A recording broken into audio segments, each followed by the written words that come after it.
शिवसेना ठाकरे गटाचे 9 पैकी 6 खासदार शिंदेंच्या शिवसेनेत जात आहेत। त्यांनी स्वतंत्र गटही स्थापन करण्याबद्दलचं पत्र लोकसभा अध्यक्ष ओम बिर्ला यांना दिलंय।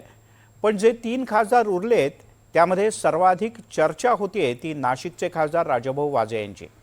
त्यातच आज ज्या पद्धतीने वाजे यांचं नाशिककरांनी जंगी स्वागत केलं ते पाहता वाजे यांच्याबद्दल जाणून घेण्याची अनेकांना उत्सुकता आहे।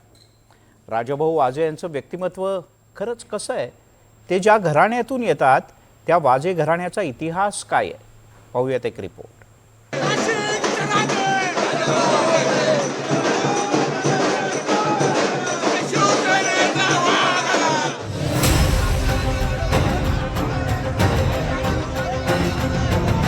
नाशिकचे खासदार आणि ठाकरेंशी एकनिष्ठ राहिलेले राजाभाऊ वाजे दिल्लीहून रेल्वेनं नाशिक रोड स्थानकात दाखल झाले आणि त्यांचं हे असं जंगी स्वागत करण्यात आलं। सध्याच्या राजकारणात जिथे निष्ठा या शब्दालाच किंमत उरलेली नाही, तिथे खासदार राजाभाऊ वाजेंसारखी निष्ठा ही फारच दुर्मिळ। त्यामुळे नाशिककरांनाही आपल्या खासदाराचं कौतुक आहे। म्हणूनच वाजेंच्या स्वागताला शिवसैनिकांसोबत नाशिककरांनीही तोबा गर्दी केली होती। कोणी राजाभाऊ किंवा त्या फॅमिलीला खरेदी करेल अशी आजची परिस्थिती नाही। राजाभाऊ एक चांगल्या घराण्यातले आहेत, त्यांना ते पैशाचे किंवा व्यावहारिक राजकारणी नाही आहे, ते जनतेशी नाळ जोडलेले एक कार्यकर्ते आहेत आणि निश्चितपणे येत्या काळामध्ये राजाभाऊंना जनता अजून प्रेम देईल असं आम्हाला वाटतं। जनतेचं जे मत आहे, आदरणीय खासदार राजाभाऊ वाजे यांना ज्या मताने निवडून दिलं ते अँटी एकनाथ शिंदे आणि अँटी भाजप याच्या विरोधातली ती मतं होती आणि त्या मतांशी त्यांनी अजिबात त्या मतांचा मान राखूनच आदरणीय खासदार राजाभाऊ वाजे यांनी त्या ठिकाणी निर्णय घेतला। भाऊ आणि वाजे कुटुंबीय हे कुटुंबीय कमिटेड आहे, हे समाजकारणासाठी कमिटेड आहे, हे लोकांसाठी कमिटेड आहे। हे कुठल्याही प्रकारचं आर्थिक राजकारण किंवा आर्थिक फायदा किंवा कुठल्याही प्रकारे ते कुटुंबाला कोणी विकत घेऊ शकेल अशी पद्धतीची सध्या परिस्थिती नाही आणि कोणीही राजकीय दबाव असेल किंवा बाकी ह्या गोष्टी असतील या किंवा काही भूलतापा असतील यांना भाऊ कधीही बळी पडणार नाही।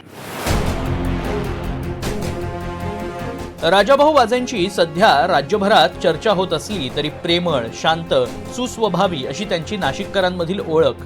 सिन्नरच्या राजकीय आणि सामाजिक क्षेत्रात वाजे कुटुंबाचं मोठं नाव। मूळचं साताऱ्याचं असलेलं हे वाजे कुटुंब विडी व्यवसायाच्या निमित्तानं सिन्नरमध्ये स्थलांतरित झालं आणि मग तिथेच स्थायिक झालं। राजाभाऊंचे आजोबा शंकरराव बाळाजी वाजे हे 1967 ते 1972 अशी 5 वर्ष सिन्नर मतदारसंघातून काँग्रेसचे आमदार राहिले। यशवंतराव चव्हाणांचे कट्टर समर्थक अशी त्यांची ओळख। शरद पवारांसोबतही त्यांचं सख्य होतं। तर राजाभाऊंच्या आजी मथुराबाई वाजे यांनी सिन्नरचं नगराध्यक्ष पद भूषवलंय। एवढंच नव्हे तर चुलत आजी रुक्मिणीबाई वाजे या सुद्धा सिन्नरच्या आमदार राहिल्या आहेत। याशिवाय राजाभाऊंचे वडील प्रकाश वाजे आणि चुलते हेमंत वाजे हे देखील राजकारणात सक्रिय आहेत। राजाभाऊ हे कॉन्व्हेंटमध्ये शिकलेले उच्च विद्या विभूषित असं व्यक्तिमत्व। लोकसभेत ते परड्या इंग्रजीत भाषण करतात, मात्र राहणीमान अतिशय साधं।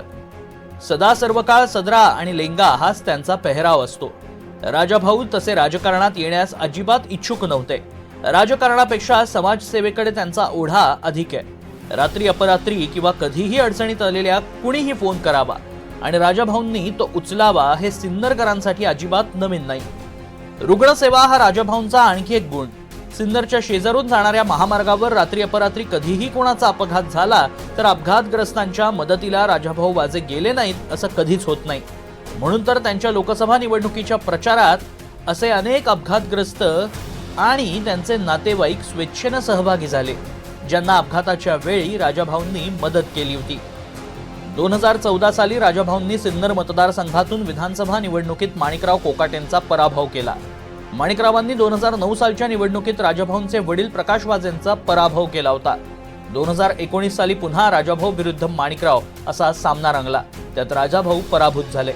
2024 सालच्या लोकसभेला उभं राहण्यास राजाभाऊ इच्छुक नव्हते, मात्र शरद पवारांनी गळ घातल्यानं त्यांनी हेमंत गोडसेंसारख्या तगड्या प्रतिस्पर्ध्याविरोधात निवडणूक लढवून जिंकली।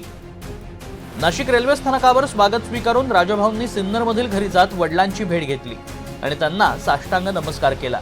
त्यांची ही कृती अनेकांचं मन जिंकून गेली। जे आज प्रेम बघायला मिळालं त्यांच्यावरती, कार्यकर्त्यांचं, पदाधिकाऱ्यांची पुष्पवृष्टी होणं, अशा वेळेस स्वागत होणं, हे सगळं पाहून, प्रेम बघून काय भावना आहे? तर ते उत्स्फूर्त स्वागत होतं, कार्यकर्त्यांचं प्रेम दिसलं त्यामुळे. तुमचा शब्द त्यांनी पाळला की एवढी मोठी सगळ्या घडामोड, सगळं काही. ठीक आहे ना, आता ते तर पहिल्यापासून पाळत आलेलं आहे, ते आमच्या कुटुंबाची परंपरा आहे की वडिलांचे शब्द पाळायचा, त्याप्रमाणे त्यांनी आम्ही सगळेच पाळत आलेलो. तुम्ही देखील भाऊक झालेले बघायला मिळत आहे, डोळ्यात पाणी. काय बोलण्यासारखं काही नाही माझ्या, अधिक बोलण्यासारखं माझ्यावर काही नाही. राजाभाऊ दिल्लीत देखील म्हटलेलं होतं की वडिलांनी म्हटलं की मला अभिमान आहे, ते देखील भाऊक झाले बघायला मिळत होतं. नक्की हे नातं कसं की एवढं ते तुम्हाला आता तुम्हाला दिसतंय ना, तर वेगळं काय सांगू, तुम्हाला दिसतंय, तुम्ही बोलताय, तुम्हाला दिसतंय काय नातं आहे ते. एक प्रगतिशील शेतकरी अशी राजाभाऊंची परिसरात ओळख. पारंपरिक शेती व्यवसायासोबतच पशुधनाबद्दलही त्यांना अतिशय सखोल माहिती आहे. अगदी कृषीतज्ञ म्हणता येतील इतपत त्यांचं शेतीतलं ज्ञान आहे. अनिच्छेनंच राजकारणात आलेले राजाभाऊ कदाचित पुढच्या निवडणुकीच्या रिंगणात नसतील, मात्र सामाजिक क्षेत्रात ते नक्कीच कार्यरत राहतील. राजाभाऊंसारखी माणसं राजकारणात दुर्मिळ असतात. त्यामुळे राजाभाऊंसारख्या माणसांना एखाद्या पक्षाच्या विचारधारेच्या चष्म्यातून न पाहता त्यांच्या पाठीशी उभं राहायला हवं. प्रांजल कुलकर्णी, NDTV मराठी, नाशिक.